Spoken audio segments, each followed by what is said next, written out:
Um, First of all, for the translation, I'll try and speak deliberately slow. I won't always speak like this. Anyway, it's always a pleasure to be invited to speak in public, and I'm particularly grateful to Veronica for staging the exhibition, which literally just finished in London on Saturday. So I do hope you get down to the gallery and see the work. But part of the brief today was to kind of try and take you on a bit of a journey in terms of what and how this thing called autograph is. It's very distracting, this camera. They're the most insensitive people in the world, photographers. Never mind anyway, let's push on. I'm going to try and take you on a bit of a journey in terms of the ideology and the politics that we work through. I mean, during the... can we start with a slide as well, please? Do they come up? No. What happens? Go like that. Well, yeah, okay. And I'll... I do have to warn you as well a bit early for the debate that some of the images are quite graphic that you'll see today in terms of images of violence, and I will reveal why and how I'm very interested in this violent discourse around race. Anyway, first of all, I suppose the generation of artists and curators that I kind of come from in the UK represent a body, I suppose, of second-generation migrant kids that grew up in London, that benefited from state education. We were able to go to university without having to pay for it, which was, of course, fantastic. Very few kind of black kids were going through the art establishment, or the institution, as I prefer to call it. The institution that I went to was Goldsmiths in 82, 85. And when I was there, I recognized very, very quickly that I was the only black student in the course. You have to put this in the context of Southeast London, which is, I would probably say, one of the most densely populated areas in terms of migrant communities in the whole of the UK. So a bit of a phenomenon within itself. What became increasingly aware of also is this question of absence within art history, within visual culture, and within, I suppose, the overall narratives of what it means to live or try and work within or have a creative life. Very quickly, networks began to come together. Artists with similar experiences were sharing information, literally meeting in people's houses, and effectively beginning to understand how the kind of state systems work, what one has to do in terms of organizational skills to begin to leverage money. We also have to remember that this is the kind of backdrop, if you like, of riots across the UK in the early 80s. This is a political moment of which Thatcherism is at its height. This is a moment where most of those that are not seen as that kind of Tory rightist part of the population, that are not privileged, if you like, within the constraints of Thatcherism, there was a certain sense of political alignments occurring in the UK at that time. This is the time of the miners' strike. This is the time when the shipping industry has already been decimated. And this is a time of very high unemployment. And it's a time in particular when the police are feeling very arrogant and that they have almost, let's just say, an unassumed or uncontrolled authority over the state. So the right wing is very, very powerful at this moment. That sense of living in opposition galvanized a huge amount of people on the left. That sense of being other galvanized a huge amount of people on the left. That sense of being different, not part or not recognized in one society, galvanized a lot of people on the left. It meant that those kind of fractured minutiae that separate people were really seen as quite small in terms of detail. And there was a question, if you like, about what does it mean, or how do we work as artists to generate this sense of change that we felt instinctively, not ideologically, but instinctively had to happen. One of the things that you'll see through about the early slides, I'll just explain, is that I'm also interested in how time works, especially how we see photography. And I think it's very interesting when we think of things like slavery, and if we think of things like the invention of photography, just how close these historical phenomena are aligned in terms of time. So the abolition of slavery, 1838, the invention of photography, 1839. In one's mind, something seems very far away, and in another historical kind of conjuncture, it seems very, very close. So one of the things that we were charged with in terms of photography is this question of representation. How does one see oneself within the historical space and place that photography offers? I've often charged, and I still do charge photography, has been an incredibly negative voice or force within the visualization of migrant or different or black subjects, or if you like, the majority people on the planet. I often wonder what it is that photography's done to kind of European gazes when we consider how difference or otherness works. The obsession, if you like, with race. Let's not race, I'll explain more a bit later. I'm interested in issues of race, not necessarily racism, but I'm interested in race as a construction. I think racism is just part of what falls out of the ideologies of race. But I'm interested in race as a construction. Why and who and where did it come from? Its ideological premises. And if you like, its economic and cultural formations that allow a whole continent to see or allow itself or position itself within the kind of confines of privilege. And I think, of course, photography and its associated pseudosciences, of course, many of you know, are deeply connected in a way. The whole idea of the visual historical and how race works within those visual formations underlie much, in my view, of how we see the other. Of course, it's not just photography that plays an important part in that. It's across, one could argue, visual narratives or the visual aspect, especially within high art of the academies in terms of visualizing the racialized subject. And we know that it's not just about the medium, really. It's interesting because I often start a talk by saying I'm not particularly interested in the history of photography. What I am interested in is I'm interested in the history of the work photographs do, the cultural work that photographs do. And I think there are two very, very distinctive ways of looking at photography. One, of course, is through its technical and historical aspects of who was there first and why. But I'm also interested in, for me, it's what work these images do when they begin to circulate in the world, when they begin to become more fluid, when they begin to kind of become, if you like, a kind of common way of seeing. And also, we have to consider the kind of cultural authority of those that had the means of production at their disposal and how that was effectively shared, or in many cases, not shared.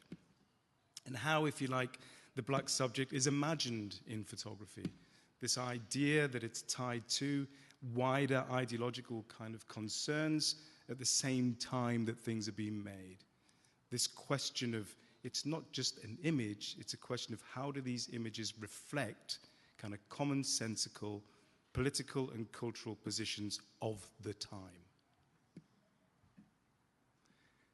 And if you like, the absences within photography where the black subject is seen, very few people are named in terms of when the black subject enters the frame.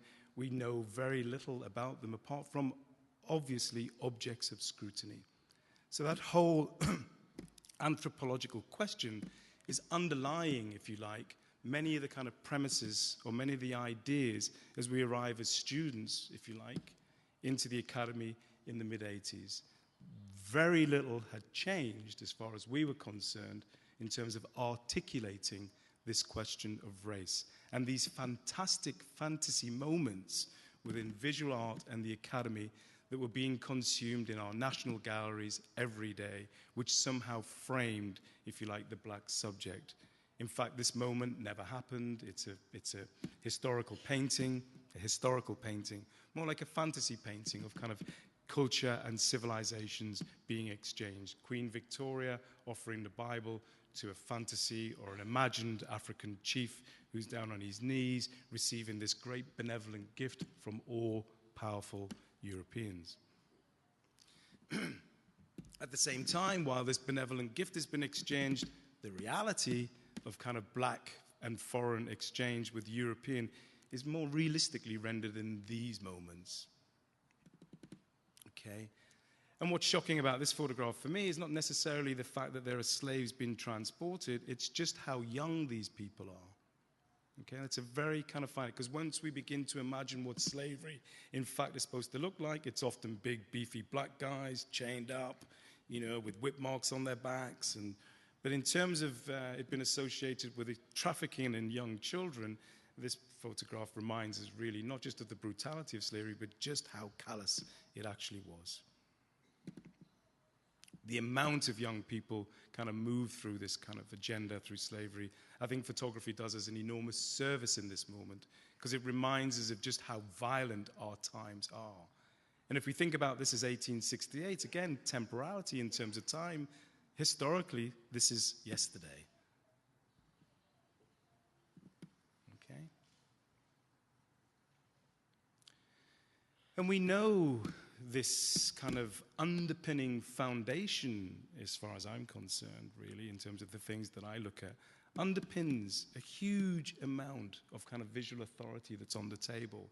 How it is that we kind of enter into the frame of exchange when we look at difference. I think one of the things that I would accuse photography of doing, really, is kind of layering us with this, almost this veneer, this very deep, thick-skin veneer of how it is that we're supposed to encounter the other in this space. And of course, anthropology and its concept of measuring is something that becomes a huge trade in terms of collectible objects, exchanges, encounters.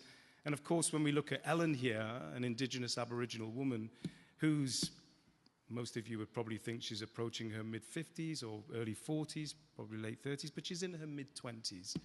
And it says a huge amount, really, of the kind of conditions of which she's kind of having to survive within. And this continuous layer of stripping away, literally stripping away, and then measuring the subject in the frame. This obsession with trying to get closer, deeper, under the epidermis, literally under the epidermis of the subject in frame. And the brutality, if you like, of the kind of colonial subject, you know, the brutality of those that have been colonized. These are photographs from the Congo, which were taken by Alice Seeley Harris. And if you like, they become part of this witnessing agenda that photography associates itself to. The idea that something can be changed, the idea that if we use these images and if we disseminate them far enough, that, you know, maybe there will be a real enlightened period where these moments of violence are kind of enter into a closure. But even if we think about the Congo and the Congo Reform Association, it's an association that takes 10 years to bring to public attention, fully to change it in the Belgian consciousness before King Leopold's regime in the Congo is finally brought to an end. That's a decade of known genocidal violence in the Western world at the turn of the 20th century. A reform association that is international in its knowledge, known and disseminated, published and propagated. Photography plays a very important part in, of course, articulating the levels of violence that are at play. But in terms of making a difference, one could argue that a decade is a very long time to establish that understanding. This is Alice Seeley Harris, of course, perched on her pyramid of Congolese children, which is an incredible photograph because it says also, even within that benevolent humanitarian germination moment, there she sits with this sense of authority on these kind of African children. There she positions herself as this white, uber-white savior in this black space.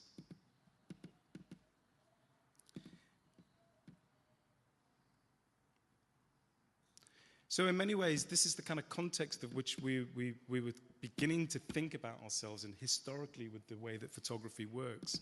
And of course, within the kind of medium, there's always this question of where does knowledge come from? Who generates it? Where's it circulated it? And why do we believe it? And in terms of understanding spaces like Africa, Asia, the Arab world, these authoritative voices are generally made by characters like this. There he sits with his books of knowledge, with his maps, with his guns, with his cameras, with his collectibles, writing his knowledge, staring intelligently into the kind of abyss of where his knowledge is generated. And we take it all for granted because he was there, this empirical evidence generated from this Western white world male perspective. So much of what we take for granted is written through the premise of this knowledge formation. Time to challenge it, one would argue, especially by the mid-1980s, that so much of this historical knowledge is founded on interpretive moments, anecdotal stories, and so-called expertise in the field. Okay? While this knowledge, again, has been generated in the early 1900s, of course, this question of genocide is an ongoing thing when we consider how difference works, when we consider what happens if native peoples get in the way of progress. And the outcome has been predictable for the last 150 years at least. It's genocide. It's complete annihilation.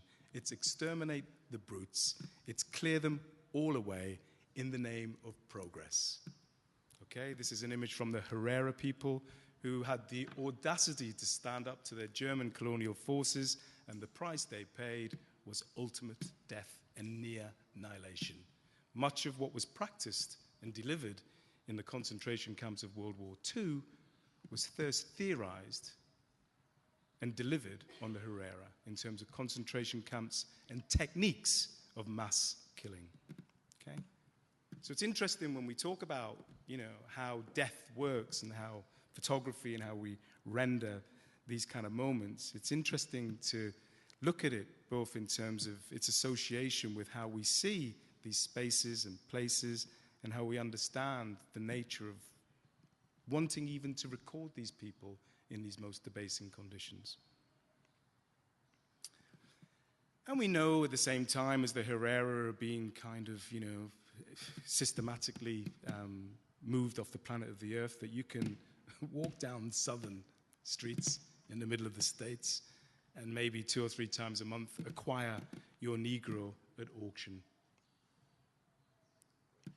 And this is why I kind of love the idea of talking about the work that photography does, because also what we have to do is remember that there are these colonial encounters are very, very, very, very complex. How does one enter modernity? How does one escape, if you like, the kind of distance, the cultural distance that perpetually and politically frames one? One joins or tries to join in the conversation. One joins the service. One joins the situation. One tries to become the thing that is often, at odds with you as a kind of human subject. Anyway, that's just a historical framing, if you like, of where and how my thinking around working within photography comes into play. So in 1988, we enter this space called autograph. We begin to understand, I won't bore you with the kind of funding stories, but we begin to argue, if you like, that if we're 4% of the population at that time, then we at least want 4% of the funding to deliver some degree of kind of cultural authority around the things that we find interesting. It's a pretty hard argument to kind of put aside, really. We pay our taxes, we go to university, we have our degrees. Where is the money? Show us the money. Somebody do something. Where is the kind of cultural agenda? How do we see ourselves in this frame? And the backline of that, actually, I'll just go back to the backbone of this is that in a kind of very Fanonian kind of context, Fanon. In a very Fanonian kind of context, it's only violence, actually. There's no point in arguing that 4% of the population want 4% of the kind of cultural funding. That 4% of argument is actually premised on the back of the riots in 82, 83, 81 in Brixton, and the sense of agitation that happened. So it's only the state's response to that degree of tension and things being burnt on the streets in London in the 80s, it's not that long ago, that this funding is being leveraged.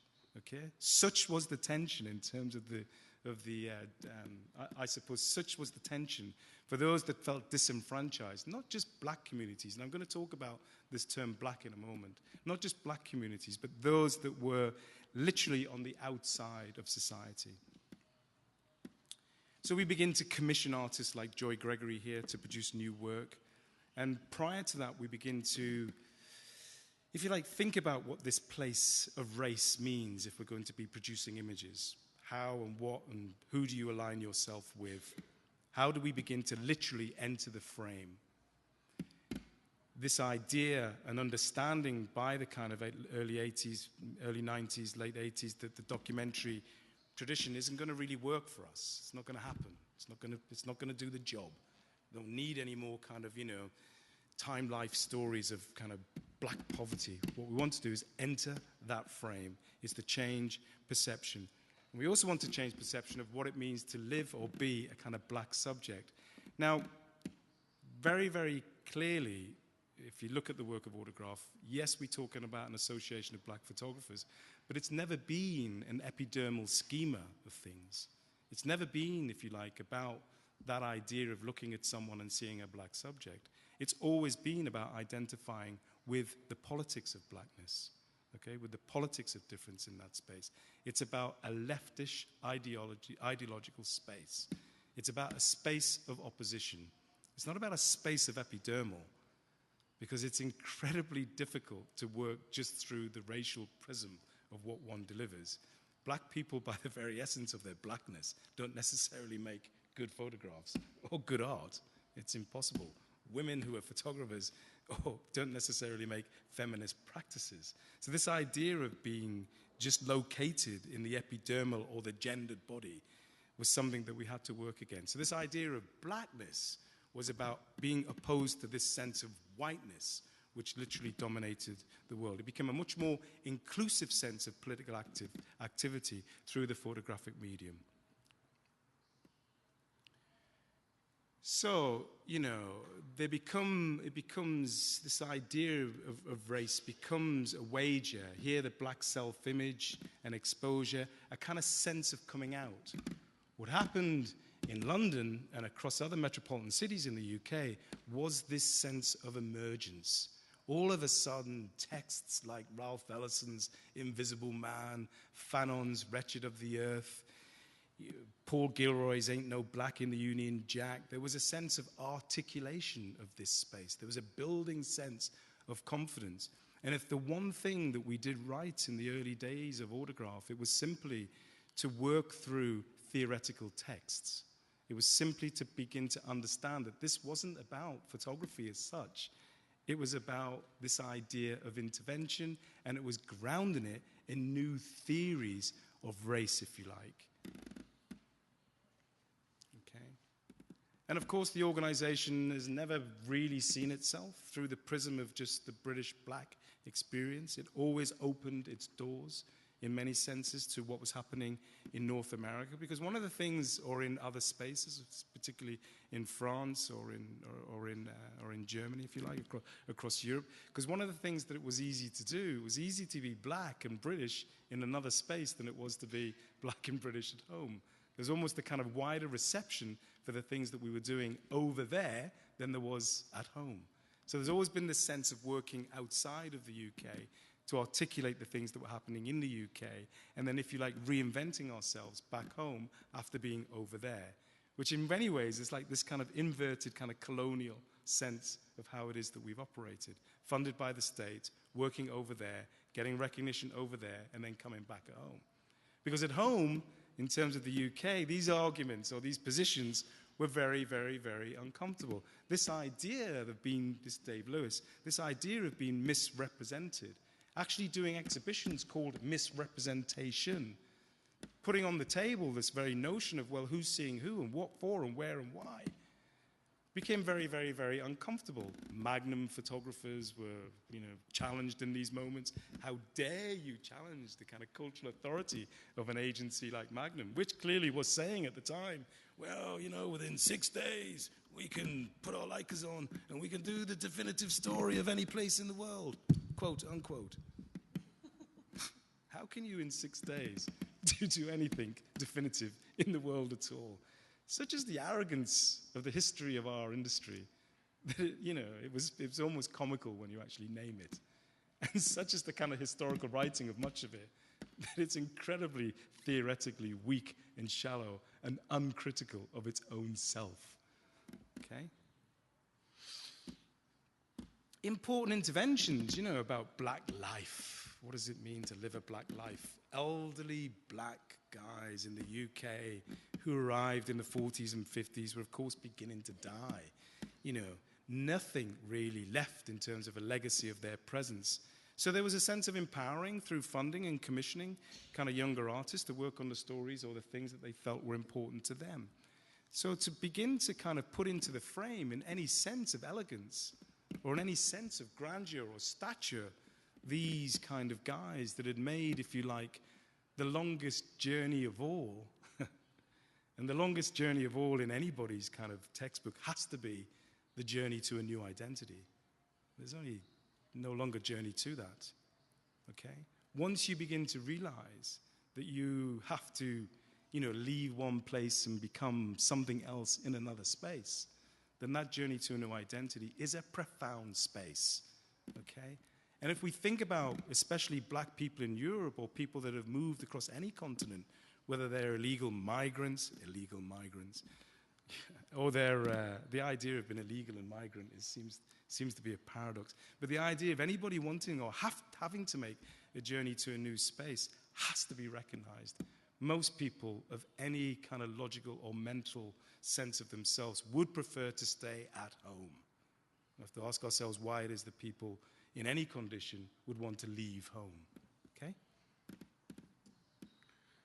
Working in places like Bangladesh, which I've been working in since 1993, creating, if you like, through the camera, the possibility that Bangladeshi women could begin to even imagine a different kind of sense of image of themselves for the first time happened through our agency, if you like, at Autograph with an organization called DRIC and a good friend of mine called Shahid Lalam, giving 4 or 5 Bangladeshi women who, by the very act of picking up the camera, it's a transgressive act in itself. The idea of turning the camera on yourself, a transgressive act in itself. The idea of entering into the frame as a Muslim woman in the middle of Bangladesh in 1993, a transgressive act in itself. The idea of being recognized as an artist, a transgressive act in itself. And one of these things about different places and different spaces is what we have to recognize is that not everything happens at the same time. Different cultural developments and visual cultures cannot keep pace, often with what happens in London, New York, or Paris. It's very different when we work in places like Bangladesh, Bamako, Cape Town, or wherever. So the idea of this, although it looks like a very kind of simple posed studio moment, it was radical intervention with photography as a tool. And then, in good old cosmopolitan London 1993, you begin to look around who's having exhibitions, who's not having exhibitions, who's been seen for who and for what and for why. And I had the great opportunity to meet Gordon Parks, and I basically said, "Mr. Parks, sir," because this is the guy who made Shaft, right? So I don't know if any of you've seen the movie, but it's one of the few films which I grew up with where the black guy beats up the white guys, right? So that was nice. But anyway, in terms of seeing Shaft and recognizing Gordon Parks, I could not understand how it is that Gordon had not had a retrospective exhibition or a major exhibition of any kind in London. Incredible, really, to have that kind of great artist as such. Film, photography, life, ticked all the boxes, really, in terms of where it is and how it is that he's coming from and how that show or that possibility of that exhibition had been looked over. So we were able to advocate, and that's been one of the key words, really, that we've been working with at Autograph, this idea of advocating for a different type of narrative in terms of photography or different types of voices to be included within the kind of premise or delivery of what or the work that photography can do in that space. Likewise, again, in terms of Van der Zee, as we begin to look at what Van der Zee's practice looked like, here we had an amazing photographer who photographed in Harlem in the early 1920s, who gave us these significant, beautiful photographs of black people wearing fox fur coats and driving Cadillacs.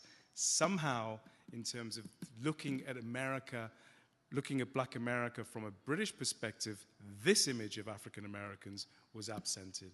And it was important for us to begin to bring that kind of work back into the frame. Van der Zee, at the time, again, had never been considered or even written about. Deborah Willis, a great African-American scholar, was doing a book at the time.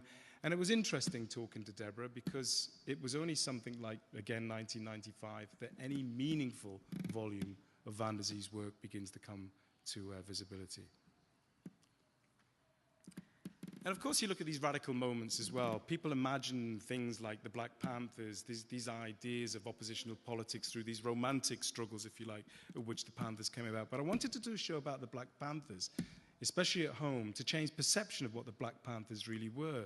Instead of actually focusing on the guns and the idea of being entrenched fighting police forces, what I wanted to do was also bring to the light the creche program, the education aspects of what the Panthers were about, the social formation that was at work, the idea that young, disenfranchised black men were brought into some degree of kind of, regimental control, that their lives were given a sense of value, that it wasn't just this imagined black militant kind of guy.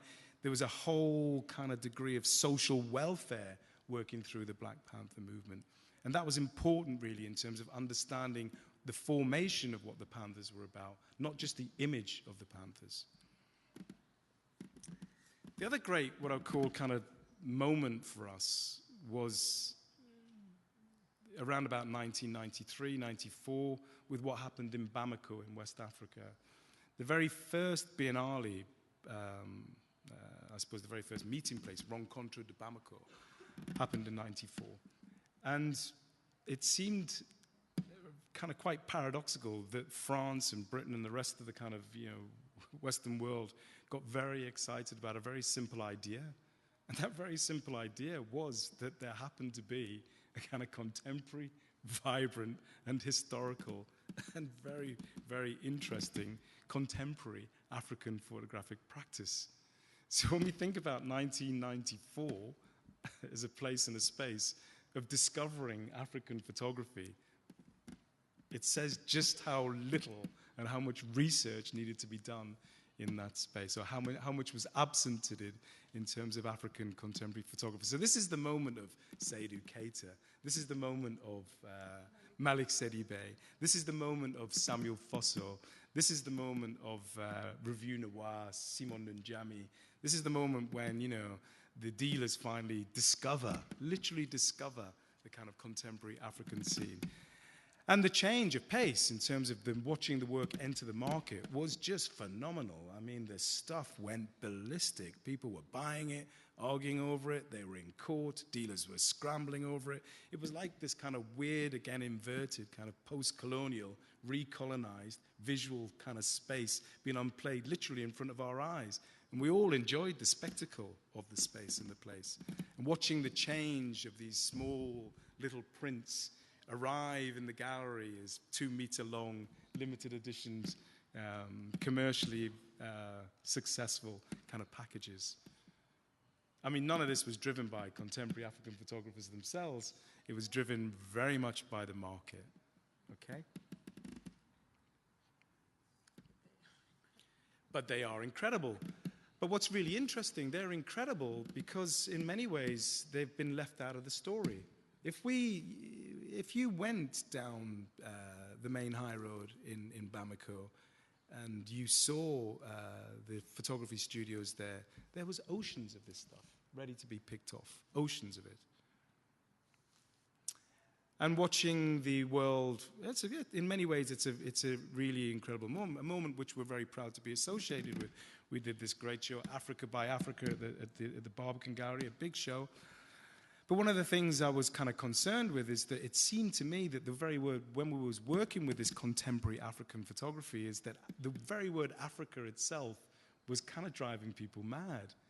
It was almost as if you were dropping a kind of hot molecule in any kind of curatorial space if you mentioned this term Africa. It almost drove people mad. They wanted red, yellow, and green decorative things around it.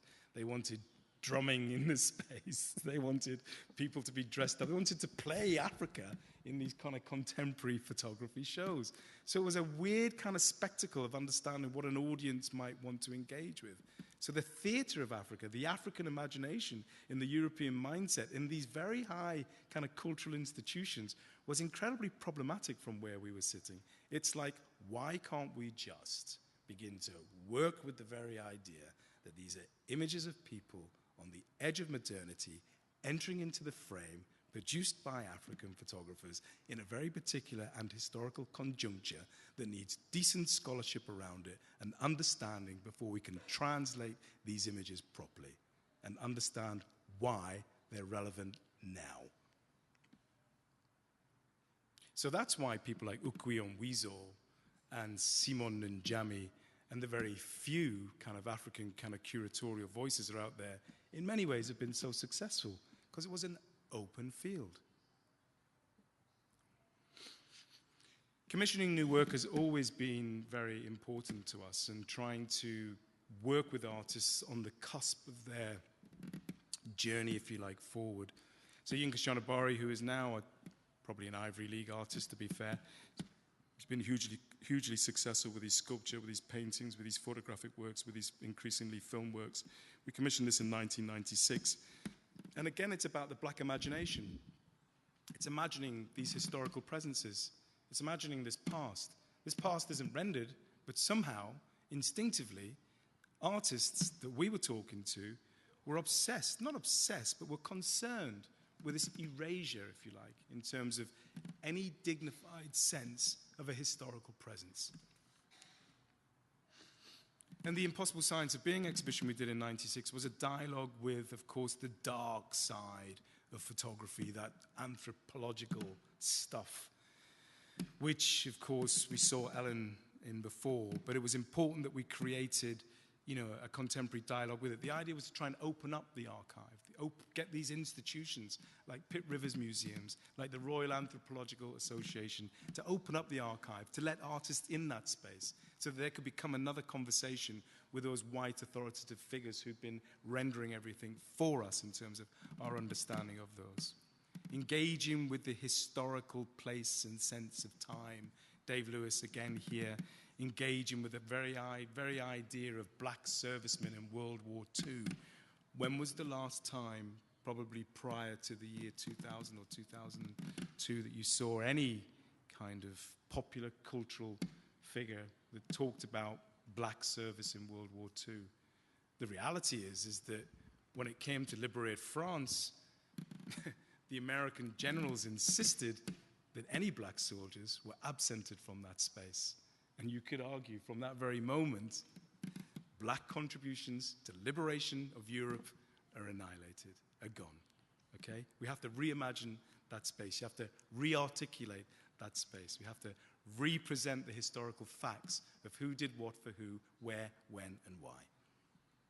Interesting, we offered this series of images to the Imperial War Museum in 1994. It's like, don't you think it would be a useful contribution to make in terms of your audience to understand that this was not just a war won by Britain and America and a few other European countries, that it was a kind of global war which had West Africans fighting in Burma, which had, you know, African soldiers on the front as the first wave of troops that were decimated by the Panzer tanks? Don't you think we should be talking about these kind of moments? So historical erasure, cultural erasure, has been an ongoing theme of the work that we've been mining, if you like. This idea of absence, this idea of things that get disappeared, and of course, you know, trying to think about how pride and prejudice work around communities. Of course, I'm going to share, I promised I wouldn't do too many anecdotal stories today, but I'm going to give one little story as I discuss this slide. By 1998, I'm quite cynical about this very question of what it means to be working in the archive. I agreed to do an exhibition at a gallery in East London called the Pitzhanger Gallery. And I work with Getty Images. It's the first time I worked with Getty Images, so we've been working with them for quite a while in their archive. So I worked with Getty Images, knowing that these fantastic images of migrants arriving in 1948 off the ship called the Emperor Windrush, which had something like 350 Jamaicans on board, which mark this post-World War II arrival of migrant black West Indian British citizens coming to the UK for the first time. Just remember that fact. These are British citizens. They're not migrants. They're all entitled to be here. They're there. They're Britain, but they just happen to be in Britain in the Caribbean. But they're just coming here to work now, okay? So that's what's kind of really going on in that moment, okay? But working with this show consisted of about maybe 50, 60 photographs. Very typically, I wonder if there's another slide. Very, very typically, this moment, people unpacking their bags, arriving at stations, dressed in their finest travel kind of clothes. I do lament the idea that we don't get dressed to travel anymore, because it seemed to be much more pleasurable in that moment when people actually took a journey seriously, especially these types of journeys. But it was a wonderful exhibition because they were just all there in their finest moment of arrival. There they were, finally in the mother country. Anyway, so I'm quite cynical, thinking, why are we worried about 300 Jamaicans arriving in Britain? What does it really mean? What does it really mean historically and culturally to kind of celebrate this? Is this the beginning of something? Instinctively knowing that it kind of wasn't. But when we put these exhibitions on, when we put these photographs on the wall, I realized this is pre-internet, this is pre-Facebook, this is, things happen word of mouth. You literally posted invitations out to people.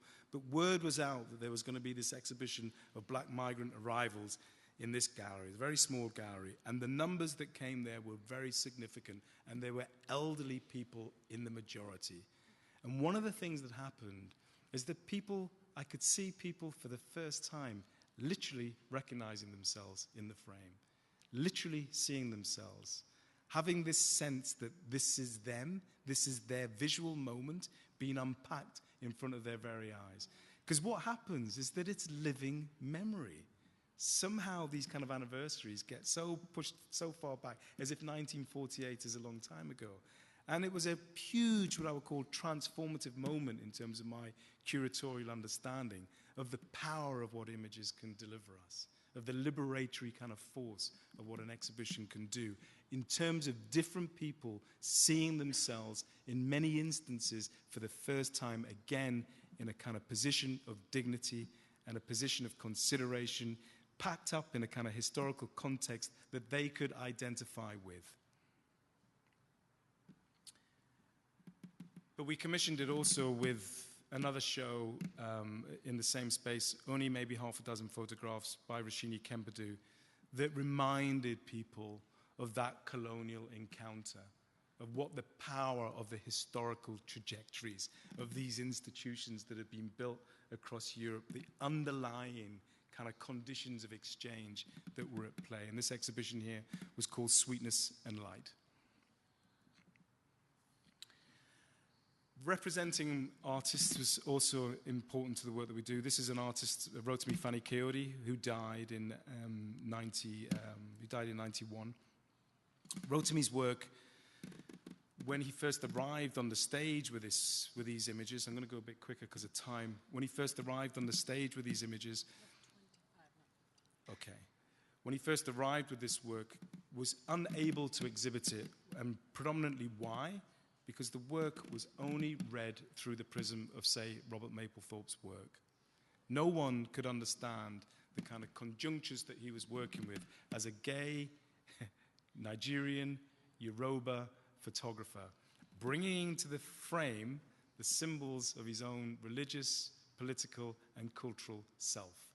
He was an outsider on three accounts in many ways, geographically, in terms of his parents' expectations of him, and also been a gay African man in the 1980s. The key thing about Rotimi's work, it's that only really again in the 1990s that people like Kobina Mercer, an art historian now based in America, people like Ukwe Onwuzo began to be able to read the work. Gone was the fascination with the black body And in was the fascination with the kind of complexities of Yoruba deities. People could finally give us the tools to read the work, right? Didn't work reading it from a kind of historical, kind of photographic trajectory in terms of Robert Mapplethorpe's particular kind of rendering of what the black gay body should be like or perform like. This was a very different story. And as you can see, these kind of performances with identity are an underlying theme through much of the work that we've been working with. This is a series of works that Maxine Walker did, where she performs 4 different black selves. Okay? This was the end of the essential black subject. Okay? There was no essential black subject anymore. In many ways, what we were trying to do within our work is to liberate that black space. Gone was the idea that your stereotypical historical formation, not made by you but by someone else, you could unhinge that. And Maxine Walker's work was at the forefront in this very Shermanesque-like way of unpacking identities. It's almost saying, you don't know who I am. I can be all of these different people in this moment, in this time.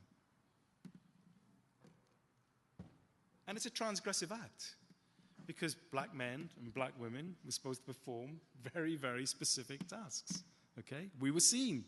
We were rendered, not by ourselves, but by others.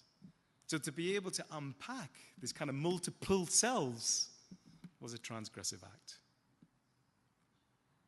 And to play with culture, and to play with religion, and to play with identity. Some people like Faisal Abduallah, the very idea of kind of offering, if you like, a kind of critical reading of biblical and historical narratives about who was literally at the table of the Last Supper,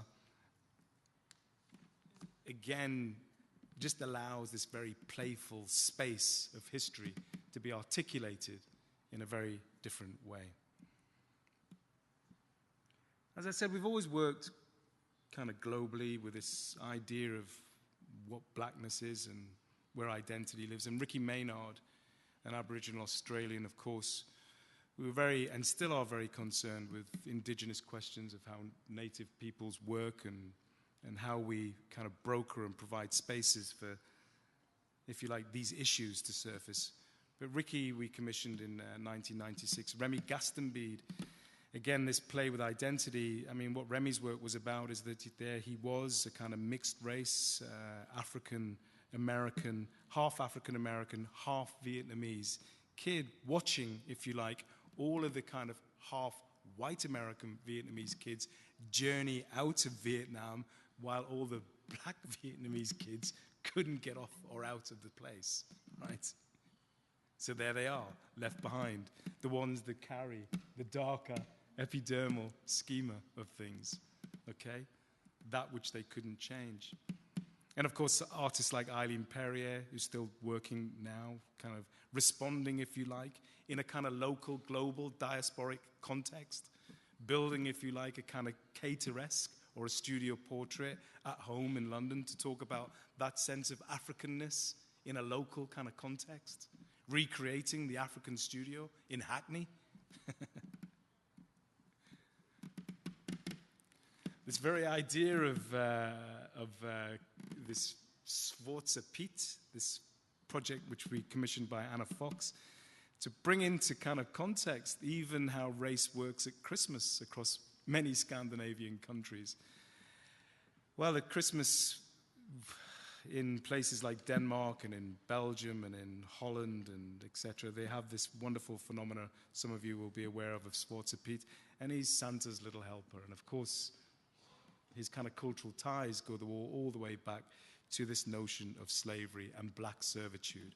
It's still very much a living and a phenomenon in the now. Then we made a kind of turn, really, and this question of race and rights became very central to part of my thinking. If we were going to have a more inclusive conversation about how power works, then it became essential that we embrace the very question of human rights. One of the things I became very aware of, if you talk about race, specifically race, not racism, but just race, it becomes a divided room very quickly. Lots of kind of cultural spaces become very silent in the room. It's very difficult for people to talk about race because they feel somehow that they're not part of the conversation. It's almost as if race is just a black space, right? How do you talk about race and racism? Ooh, feel a bit uncomfortable? We call it in the office, the room goes quiet moment. Nobody wants to talk about race. Okay, we'll see how active you are in that conversation afterwards. But if you want to talk about rights, then that's different. Everybody feels like they can have a conversation about the idea of rights. So if we hinge the two questions together of race and representation and rights, then we can begin to talk about the essential driving curatorial premise of the things I'm interested in. And that's about power and violence. Okay? So it became imperative for us to look for work or talk about work that talked about things like state violence, that talked about things like the disappeared. So it was very, very easy for us to try and work with artists like Marcelo Brodsky or Adriana Groisman or people like Sami Balogi to look at what it means or what operates or what's at play when a state does the most ridiculous and most banal and most disgusting thing, which is turn violent on its own citizens. And we knew about this in the UK anyway. I mean, I think when people talk about what people have to understand, especially when you think about Great Britain, is that we are very, very violent people. We understand this sense of, war. We are very, very militarized in our formation. It's in almost the British psyche. The empire and its imperial self and its sense of value in the world through its capacity to deliver violence is unshakable, right? It's almost unshakable. And I grew up, of course, with the IRA, with London being bombed. In many ways, we don't care is the attitude. We just don't care. Life goes on, and we're a military society, and you can bomb the hell out of our cities, but we're right, and we're full of might. I think the biggest trauma that's happening across many of these old colonial powers is that their power is just not there anymore. They haven't seen it yet. They haven't been able to recognize themselves as small countries in an ever-increasing kind of sense of diminishing power that they have. Okay? And of course, again, the archive and artists like Horace Ove. Horace Ove is a very, very, very important filmmaker. He makes a film in the early 70s called Pressure. So producing retrospective shows of characters like this who, again, drop out of the historical story is very, very important to the kind of, again, reimagining who's in the canon, constantly challenging the canon, giving Carrie Mae Weems her first UK show. I mean, Carrie Mae Weems, Guggenheim-winning photographer, amazing stories of kind of African-American family life and, historical narratives and race and gender. And, she's an amazing artist. The idea that she hadn't had a show in the UK in 2005 seemed to be a kind of paradox that we had to correct. That was before the Guggenheim show. Yeah, before the Guggenheim show. And then there are people like Arlene Gottfried, a New York-based Jewish woman photographer who is an amazing photographer. She simply spent 20 years documenting this guy's life called Midnight. She's probably my favorite photographer on the planet in terms of durability, in terms of empathy, in terms of working with the subject through the documentary tradition. And after seeing this journey, you see, the thing is, with the Midnight Project, what I really enjoyed was that here we have this young Puerto Rican guy. He arrives in New York full of hope. And by the time his life is finished, he's completely schizophrenic, homeless. It's almost as if that metropolitan encounter with himself in that space destroys him. And she follows this guy. It's an amazing project. Ito Barada, this idea of the burnt ones, the straight project. Ito now is a very significant contemporary artist. We produced her book in 2005. The idea of national ennui, the very idea that a whole country can be depressed, was what this project was about. The idea that there is no sense of hope and that you're trapped within the borders and that traditional trade routes have been shut down meant effectively that this idea of ennui, this idea that we cannot escape, was fundamental to how she was trying to build this narrative. And it worked in terms of her photographs. And of course, you know, moving through this idea of state violence, Omar D's work in Algeria, another, of course, particular example of when a state turns against its own citizens, this notion of the disappeared, tens of thousands of people vanished because they happened to be in the wrong place at the wrong time, marked as ideologically problematic. To be gay in Egypt, Yusuf Nabil, the idea of trying to live a life as a full kind of contemporary living modern subject in a place like Egypt, which denies you your right simply to be gay or to sleep with another man, is really was what this project was about, through the most lyrical, beautiful kind of moments of gay men just sleeping. And this sense of, within Frank Rogers' work, of dealing with the idea that this generation of elderly black folk were still strangers in a country that they'd lived in for most of their lives. Working in Brazil with Julian Germain on an amazing long-term project, at least 15 years in the making, with a group of street kids, was us, if you like, trying to support a project which was generated in Brazil with one European photographer and two local Brazilian photographers. This idea of how do we deal with this aspect of poverty? There are lots of projects that give kids cameras, but very few of them follow them for like a decade and a half. Very few of them follow them to the point where actually, once you put time in the space, then you realize that most of these kids' lives, they're not going to make it. I think 50% of the kids that were put in this project are now dead. Okay, so what we do then this moment is not just to talk about this wonderful kind of idea of giving young people cameras so that we can see their lives, we can empower them, and all the rest of it. What needs to happen, in my view, and why this project is so outstanding in that moment, is because we put the time in, or they put the time in. And you can begin to chart, if you like, the things that we can't see in time, the impact, if you like, on the social in that space. Again, this sense of how history works.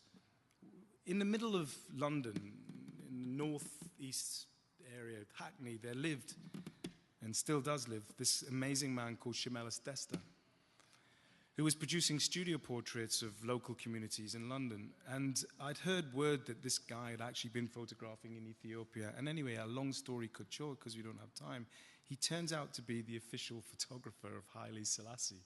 His archive is up in North London, sitting there, waiting to be there. An incredible story of kind of Cold War through the prism of his work. And as we say, you know, we had in this, there was 1807, the abolition of the slave, of the trading in slaves in Britain occurred, where we decided that the slave trade would be ended, and there was a huge bicentennial kind of museology of exposure around what slavery was. But the very idea that contemporary slavery, that slavery was over, seemed to me to be something that we needed to look at, what slavery was about. So we commissioned 8 photographers with strong tradition of documentary work to produce a series of stories that brought back into focus the very fact that something like 27 million people across the planet today are living in conditions of slavery. The very idea that something like slavery had been abolished, what we were trying to bring to the table very clearly was all that's happened with something like slavery is that it's been transformed. It's simply evolved into something else. So Admas's work, the idea again of being over here, but then coming from here, one of the biggest kind of migrant populations that we have now in the UK is, of course, from East Africa. These long-standing wars in East Africa have yielded communities in Europe, which nobody really knows what to do with in many instances, because they're new, they're fresh. But Admas has been documenting the kind of rendition money that gets sent back home and working here and there and producing these kind of changes that occur across these kind of geographical, political spaces that impact on these young people's lives. This idea of being in limbo is the kind of project title. Peter Hugo is based in Cape Town. I think Peter Hugo's work now, but he's pretty much a well-celebrated artist. But this idea of the epidermal, the race space, the albino subject, this project that he did was very, very problematic in terms of how people imagine what the black subject was, this blonde albinoed black. And we know that the albino subject carries huge stigma in Africa. They're often kind of held as either magical subjects or killed because they're laced with kind of, aspects of demonology within their work. So it was a very important piece of work that Peter did. We moved into our building in 2007, and right next door to us in Shoreditch in East London, we have the biggest Bangladeshi community outside of Bangladesh, and I wanted to produce an exhibition that talked to that community. And one of the images that I've always found in terms of understanding what revolution and independence movements looks like is this incredible photograph of Bangladeshi women in white saris, carrying rifles, marching to the frame, proud of their involvement in one of the biggest struggles that happened in Asia. It's an amazing photograph in many ways because typically it's not the image that we see of Asian women, right? Typically it's not the kind of wet saried kind of woman, passive, standing behind men, not having a voice. And even in terms of these Bangladeshi communities, it was transformative for them also. The idea that they could see themselves as progressive women in a modern world at the forefront of creating, if you like, their own country.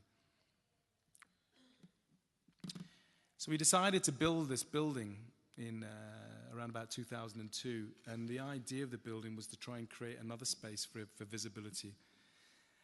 Rather than working through the institution of other people's galleries and having to sell projects, the idea of Rivington Place, in partnership with another arts organization called Innova, was to begin to create a sense of place, a destiny, a home, if you like, for these ideas. A home, if you like, where these questions or these awkward questions around, I suppose,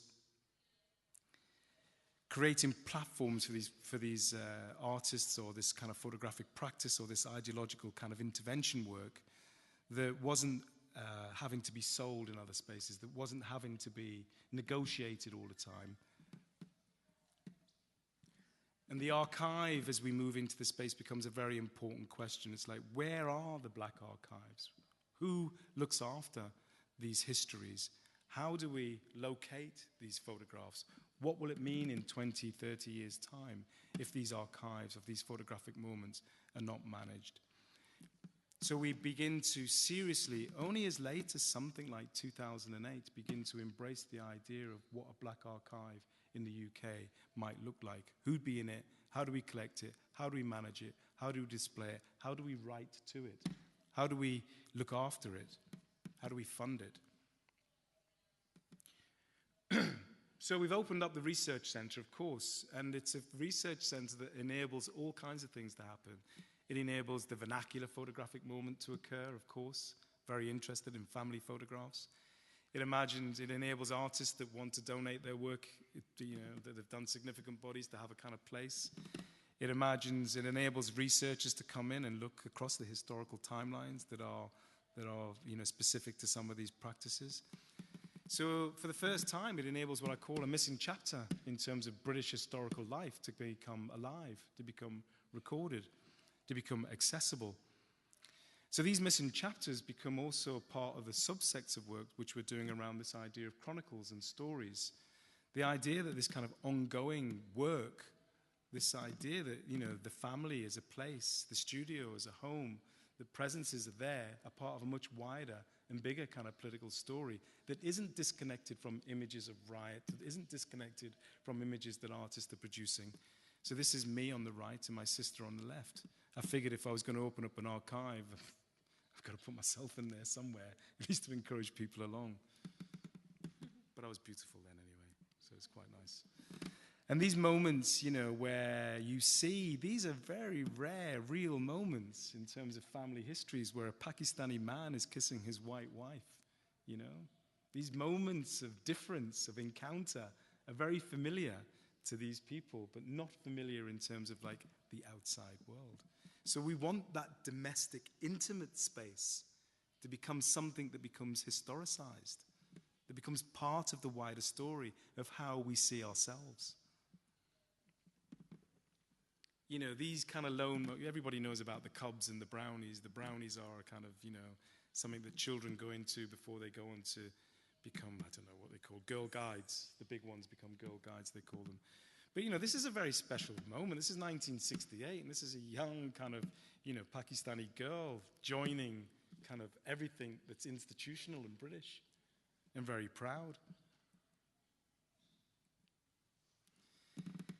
You know, and I love the idea of this different spaces and locations and how, you know, issues of gay rights and artists like Sunil Gupta who go back to India in, say, 2004, 2005 and set up, if you like, a gay visual arts organization there and begin to promote and change the way that kind of the visuality of a homosexual life in India is seen. Incredible activist work that's at the forefront of social change in places like Delhi. You know, we have to remember the things we take for granted in London, we can't take for granted in spaces like Delhi or even Lagos. Rotimi Fani Kayodi's work, who I showed just before, would never be allowed to be seen in Lagos. It's impossible almost to be gay in many African contemporary space cities. Likewise in India, homophobia will get you killed, or being gay will get you killed. And then we discover through this question of the archive, people like James Barner's work. James allows us to think like this. Well, actually, there were Africans photographing in London, creating an image of Africans in London for consumption in Africa. Right? So the idea of a kind of contemporary photographer working in the 60s in Africa kind of joins the dots about who's seeing who where and who's imagining who in the most modern of spaces, like London. Okay? So if anybody anywhere was kind of nuanced or wise about who was walking around London with a camera, working for Drum magazine, they could have easily discovered James's work. Okay? He's a Ghanaian photographer working there and here. Right? So he's creating an incredible modern photograph of Africans in London in that swinging 60s moment, and at the same time working with Africans in Ghana, creating these, what I would call, journeys to modernity photographs, where people unhinge themselves from their Africanness and join, if you like, the future. Collecting photography, building missing chapters, preserving black chronicles. That's the kind of core work. Autograph, of course, is a charity. It's a charity that also does business. We do this archival, educational, culturally diverse, kind of accessible public research stuff. We're very benevolent, but we're not really, because we work very specifically through programs and funding cycles. Oops. So the building gives us this great chance to talk to the street as well. So we can put, you know, gay Nigerian work by Rotimi Fani Kayode right out there in people's faces. It's very important for us when we built the gallery that it wasn't just the kind of white cube that you went into. Very important that you could see into the space, right? Because so many people don't make the journey to galleries, okay? So we use the window as a kind of shop front, as literally as a shop front for kind of, you know, propagating the ideas that we're about, you know, an outsider on 3 accounts, as I mentioned. Sticking these kind of, you know, wonderfully transgressive black subjects in the window of one of the busiest kind of corridors of culture in London is an act that we play with, politically play with. Okay, we try and upset people sometimes. And that's the gallery inside looking out to the street. And we like it open so that people can see shows being built, they can see meetings happening, they can see things being made. It's very important. And this is Rotimi's first major exhibition in London. To the point where, you know, the thing about having a gallery space in a white cube like this is that, you know, collectors can see it, and we are very fortunate that one major collector of African contemporary art bought the show outright, straight off the wall. So it was hugely successful.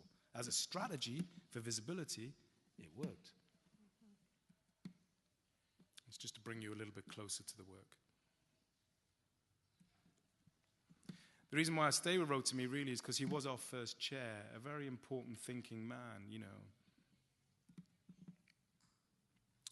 So to be able to unpack him without having to sell him into another space, to have autonomy in that space, was very important of how we actually presented the work. And I'm a great believer in trying to bring audiences closer to the work through, of course, text. I think we don't dumb down our audience when we're working. We desire and we demand that you do a lot of work when you come into the space. It's not simply a kind of an encounter with a few photographs. If you want to do the work, we provide you with the context to try and do the work through. So it's important for us to give you that kind of immersive textual experience. It changes the game.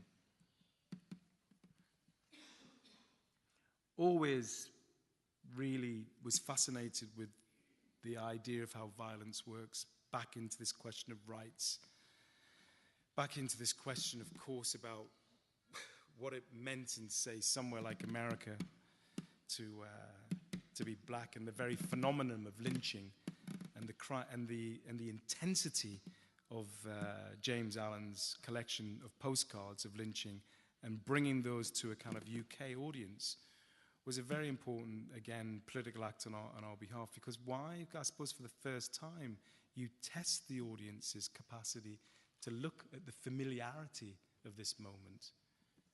And the thing which I agree with really is not necessarily where the violence lives within these photographs. It's not necessarily in the debased black bodies that are hanging from the trees. It's the audience really in these photographs. It's those in the postcards that are doing the looking. It's those that are outside or around the frame. It's those that are enjoying the moment of violence on black subjects like this that make these postcards particularly horrific. Oh, shit. Okay. Are we time up? Okay. Where to conclude? Let's just do this. One last kind of narrative. So again, even working with something like Du Bois's work, which has been fundamental really in terms of our understanding, this idea of the veil of race, this idea of seeing through race is really important for the kind of curatorial work that we're doing. But restaging the kind of Paris albums from 1900, we realized that very few people had seen this sense of what the Negro subject looks like through Du Bois's prize-winning photographic work. And I think, really, that Du Bois might have been one of the first people to commission a series of black photographers to bring black people with a very, very, very idea of creating a space where we could understand the black subject as a more human person in that moment. So we'll leave it there.